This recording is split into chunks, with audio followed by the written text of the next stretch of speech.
Mario Odyssey, a game I absolutely love and have beaten a handful of times now. In Odyssey, the game explores the idea of travel, like flying or going on a road trip. So the question formed in my mind, could you improve the experience of Mario Odyssey by beating it with a steering wheel? So for example, just like when you drive a car, if you turn left or right, Mario would turn left and right. If you press down on the gas pedal, Mario would go forward, and if you press on the brakes, Mario jumps.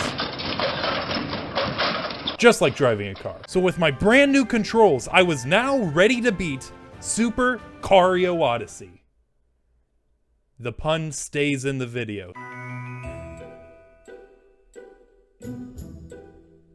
So with my first time behind the wheel, it went pretty smooth. The first world doesn't have anything too challenging, and your only goal is to defeat the boss at the top.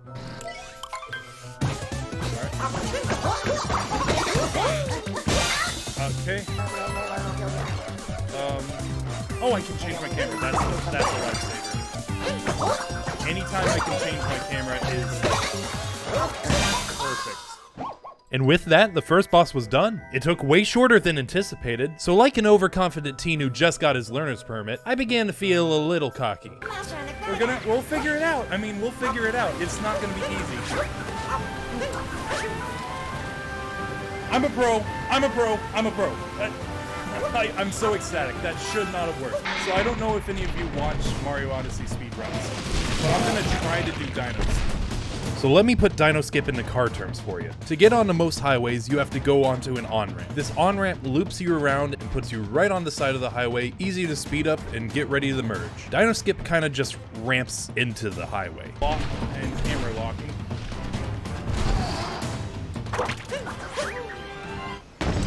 We got dino skip! Let's go! With the hardest trick of this world now completed, everything else felt like a cakewalk. I beat the boss and collected the last moon to head off next to the Sand Kingdom, which ended up being the first real challenge. Sand Kingdom is huge and has tons of moons scattered all about, and a good chunk of them require a lot of hard platforming and precision to get these moons. And that's the problem. The wheel is anything but precise. But the Sand Kingdom is kind of like a big open parking lot. You gotta just keep driving around and practicing your basic skills. And we're up, and we're gonna get hit. And we're gonna narrowly avoid. I meant to do that. Absolutely. Oh.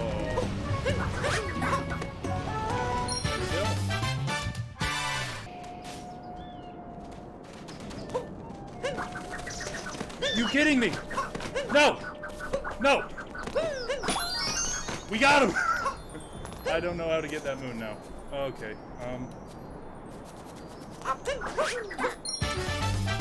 let's go! Figuring that one out. We're good. No! Oh! Oh, we're gonna get it. We're gonna get it. We're gonna set this thing up real nice. Like I said, the wheel is very imprecise, so even if it takes a while, your best bet is to just take your time and set up your jump. And we're up. There we go. Perfect. One more moon. Let's go. With enough practice in Sand Kingdom, I finally felt comfortable with the controls. So the next thing to do was to start cruising through the worlds, like going on a road trip.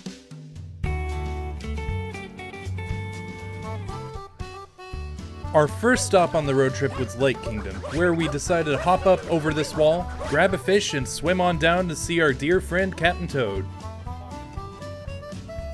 And since it's well known that Mario hates rabbits, the other thing we had to do in this kingdom was to jump up and go exterminate one. And once Mario was happy with the job well done, we collected some moons and headed on to the Wooded Kingdom to go kill another rabbit. I mean, we also saw this nice waterfall. It wasn't just killing animals. Once up top, we grabbed an onion, did some rock climbing to go grab a moon at the top of the mountain, where from there we hopped down to see the sights. And even though as a plumber, Mario may be comfortable in the sewers, I was not comfortable doing this wide wall jump. Wall jumps are insane. But from there, we climbed out of the sewer to kill another rabbit, grab some moons, and head on to see our dear friend Bowser. I took my time with these clouds because they're my mortal enemy in this game, and with boxing gloves, I brutally beat Bowser back onto his battleship. From there, we crash landed onto the Lost Kingdom, where I was able to hop in some trees, grab some moons, and see the wildlife. I also revisited my old enemy, the wall jump, which by now I had mastered. Once at the top, the last thing to do was to grab Glide-On and glide on down to the last moon.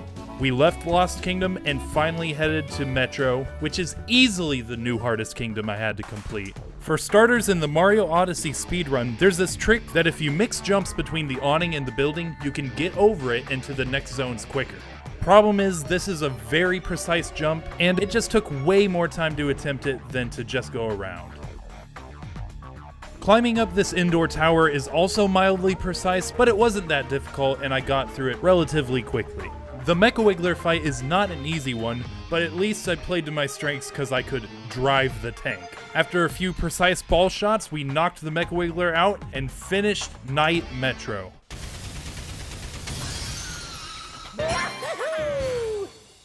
We got the mecha. I'm so happy. With the hardest part of Metro behind us, it was smooth sailing again as we continued to get moons scattered all around the city.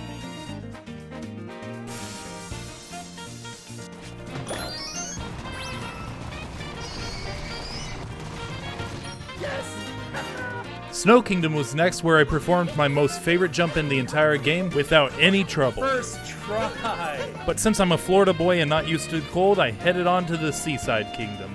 No trouble here, and also in Luncheon Kingdom, I successfully performed in succession 2 very hard jumps.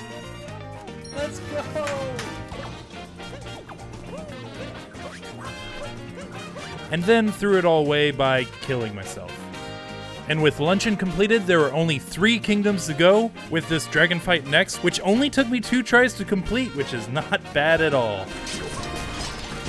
Let's go! The beginning of Bowser's Kingdom is really simple, just grab moons to get to the end, but the difficulty began when you had to complete 2 hard boss battles in a row, and then right after fight all of the rabbits for one last time. Beating this final boss took a couple of tries, but after going at it over and over again, I finally beat the hardest boss this wheel has seen. And then I attempted Moon Skip. Thank y'all for hanging out. I need energy right now. I'm so tired. But it's time for Moon Skip. Now let me describe what Moon Skip is. You remember the jump from Metro Kingdom that I gave up at? That's an easy jump. Moon Skip is all about precision. To do it, you have to jump off the Sphinx, onto your hat, onto a very specific part of the front wall, then maneuver Mario to another very specific part of the left wall, then jump on top of the mountain. Even with a controller, it still takes people sometimes hours to learn where to jump to successfully complete this skip. I tried this jump over and over and over again, but I could never get it right. But I was not going to give up this time. I was determined to complete Moon Skip. Until finally.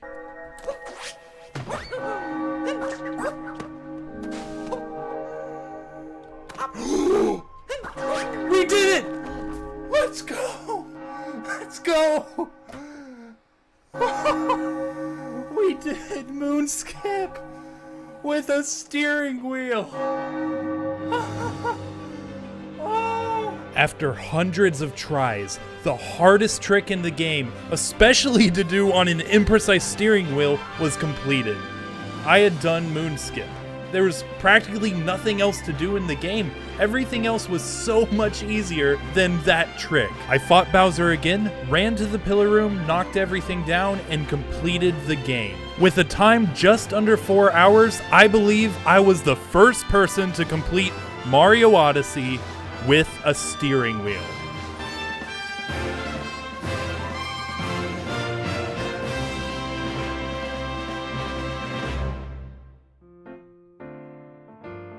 Hey guys, thanks so much for watching my video. If you made it this far, it means a whole lot to me. I had such a fun time doing this challenge, and I really appreciate it that you stuck it out this far. If you haven't already, please subscribe to my channel. I have a lot of cool videos coming up, and I really appreciate any support. Thanks so much for watching. Have a great rest of your day.